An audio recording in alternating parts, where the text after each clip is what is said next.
Ohayo, Konnichiwa, konbanwa minasan. minasan. Kembali lagi di channel Hijansa.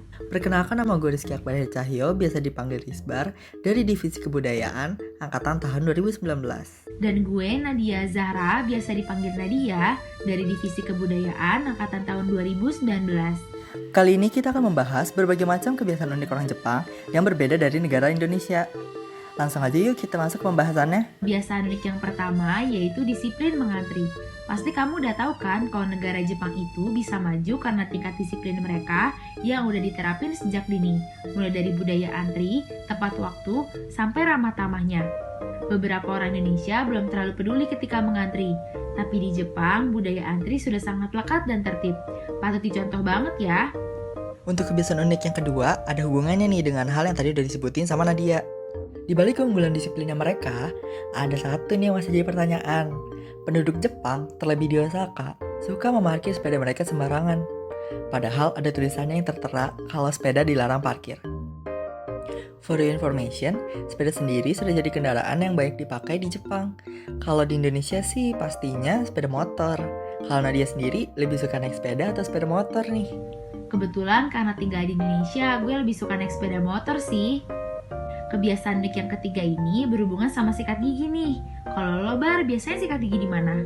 Pasti di kamar mandi dong. Emang bisa di tempat lain? Nah, uniknya di Jepang sikat gigi bisa dilakukan dimanapun, seperti di depan TV, kamar tidur, dan sebagainya. Kebiasaan unik yang keempat patut ditiru nih sama masyarakat Indonesia. Di Jepang, kamu bakal sangat jarang melihat ada orang Jepang ngobrol di telepon saat berada di tempat umum atau dalam kendaraan umum. Biasanya orang Jepang, saat di dalam transportasi umum seperti kereta atau subway, mereka akan menggunakan ponsel mereka secara diam-diam, hanya sebatas untuk mengirim teks, mendengarkan musik, menonton video, atau membaca buku online. Wah, bisa banget ditiru nih. Kalau di sini bahkan masih banyak ibu-ibu atau bapak-bapak, bahkan anak muda yang suka teleponan dengan suara lantang di transportasi umum. Nyebelin banget ya. Iya, nyebelin banget sih. Hal unik yang kelima masih ada hubungannya nih dengan transportasi umum juga, yaitu kereta.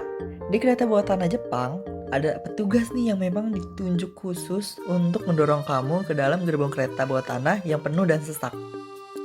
Petugas ini biasa disebut Oshiya atau pendorong, menggunakan seragam, sarung tangan putih, dan topi. Benar-benar akan mendorong orang-orang ke dalam gerbong kereta bawah tanah yang penuh sesak pada jam-jam sibuk. Mereka dibayar untuk meyakinkan setiap orang masuk ke dalam gerbong dan tidak ada yang terjepit di pintu. Wah, kalau gue sih, kalau udah penuh kayak gitu, malas banget masuk ke dalam kereta. Mending nunggu lagi sih. Kebiasaan unik yang keenam ini berhubungan sama table manner nih. Di Jepang, ketika di tengah makan dan ingin meletakkan sumpit, jangan tancapkan sumpit secara vertikal di atas mangkuk nasi atau kamu bakal dianggap kasar. Hal ini menyimbolkan atau mirip dengan apa yang mereka lakukan saat upacara pemakaman seseorang. Jika ingin berhenti makan sejenak, sebaiknya letakkan sumpit di tatakannya di samping mangkuk. Dan juga orang Jepang biasanya makan dengan menggunakan mangkuk dan mengangkatnya sampai di dekat mulut. Jika tidak melakukan hal yang serupa, maka dianggap oleh masyarakat Jepang tidak sopan dan seperti anjing. Ah, unik banget ya, gue baru tahu. Nah, kebiasaan unik yang ketujuh masih ada hubungannya nih dengan table manner. Orang Jepang biasanya menyeruput ketika mereka memakan mie seperti ramen, soba, dan udon. Dengan begitu, mereka merasa meresapi sekali mie yang mereka makan. Itu adalah salah satu cara orang Jepang meresapi makan mie. Kadang, itu dilakukan sebagai penghormatan terhadap orang yang menyajikan mie tersebut, apalagi jika disuguhi ketika mengunjungi rumah teman atau saudara. Unik banget ya, Nat. Wah, unik banget tuh. Kalau di negara lain bisa jadi malah dianggap ganggu orang lain ya. Kebiasaan unik ke-8 ini biasanya dilakukan setelah selesai makan di suatu restoran, yaitu ngasih tip ke pelayan sebagai bentuk penghargaan servis yang baik. Tapi kalau di Jepang, hal ini dianggap sebagai penghinaan. Bahkan kalau ada yang meninggalkan tip di atas meja, pelayan akan mengejar dan mengira pembeli lupa mengambil kembalian. Beda banget ya Bar sama di Indonesia. Iya, di sini justru pelayan akan sangat senang kalau dikasih tip. Kebiasaan unik orang Jepang ini juga cukup unik nih, Nat, yaitu seiza. Apa tuh seiza?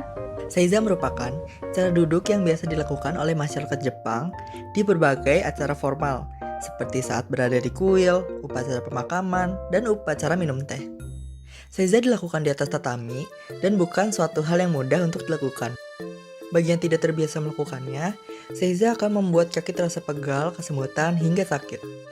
Pada saat melakukan seiza, lutut hingga permukaan atas kaki harus berada dalam posisi garis lurus dan menumpukan bagian bokong di atas permukaan kaki.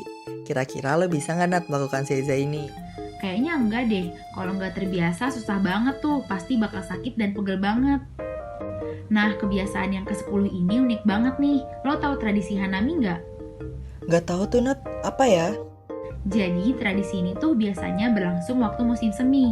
Masyarakat Jepang berbondong-bondong ngedatengin wilayah pemakaman dan piknik di sekitar makam. Serius loh? Iya, serius banget. Jadi dengan berpesta, mulai dari makan, minum, sampai bernyanyi, penduduk Jepang percaya bahwa hal ini salah satu bentuk penghormatan untuk leluhur mereka. Maka hal ini diadakanlah di pemakaman. Kalau dilakukan di Indonesia, serem juga sih ya. Nah, itu adalah beberapa kebiasaan unik orang Jepang yang berbeda dari negara Indonesia. Hal-hal tersebut bisa kalian terapkan atau kalian rasakan jika kalian nanti berkesempatan untuk pergi ke Jepang. Semoga informasi yang kami sampaikan dapat menambah pengetahuan kalian tentang kebiasaan dan kebudayaan orang Jepang. Kami pamit undur diri, sampai jumpa di video Hijansa selanjutnya. Bye! Jane!